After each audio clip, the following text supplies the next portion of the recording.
MLA పదవికి రాజీనామా చేయను, ఏం చేసుకుంటారో చేసుకోండి.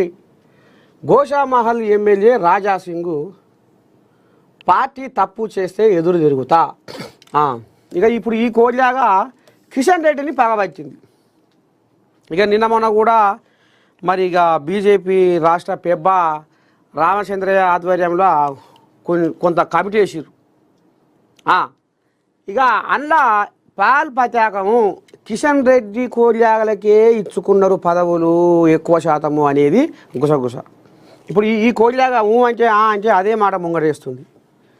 కిషన్ రెడ్డి అనుచరులకే పదవులు ఇచ్చుకున్నారు. అసలు జిల్లాలల్లా కొన్ని జిల్లాలల్లా ఒకరికి కూడా రాలేదు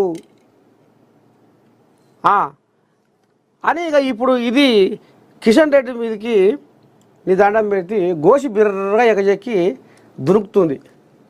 బుర్రగంశ లెక్క దునుకుతుంది.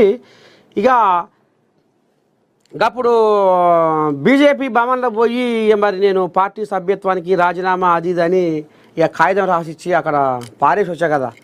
ఇక అప్పుడు ఆయన మన ఉత్తరప్రదేశ్ పెద్ద మనిషి యోగి ఆదిత్యనాథ్ ఇంకా కొంతమంది ఢిల్లీకి వెళ్ళి ఫోన్లు చేసిరాట, కోపం చేసిరాట, గట్టెట చేస్తామని.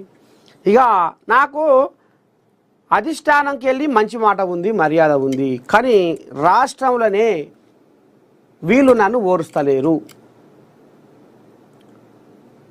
కిషన్ రెడ్డి నన్ను బాగా పగబట్టి నన్ను గడికి ఇబ్బందుల పాలు చేస్తుండు, ఇరుకులు పెడుతుండు.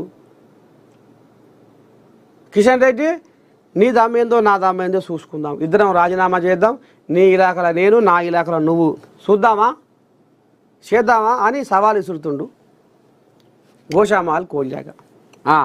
ఇక చూడాలి మరి వీళ్ళ పంచాది మరి ఎట్టెట్టవుతుందో ఏం కథ. పొన్నం వచ్చిండు. బిర్యానీ అలవాటు చేసిందే కేటీఆర్. వినవా? బిర్యానీ అలవాటు చేసిందే కేటీఆర్. ఇప్పుడు ఎలక్షన్ల ముందర అందరూ పోతారు, అడుగుతారు, పబ్బతి పడతారు, దండం పెడతారు, కడుపులో తలకాయ పెట్టి అమ్మా నీ కాలు ముక్తా, ఎట్లా చేస్తావో ఏం కథ నీ దయ, మీ వాడకట్టు చూసుకుంటా, మీ మోరీలు బాగా చేస్తా, ఇగో మీ పొరగాల ముడ్డి కడుగుతున్నా, ఇగో మీ ఇంటికి వచ్చి మీ వాడకట్టుకు వచ్చి ఇస్త్రీ చేస్తున్నా, మీ షాపులలో పోయి కటింగ్ చేస్తున్నా. అంటే ఈ రకంగా ఎలక్షన్ల ముందర నాయకులు ప్రచారం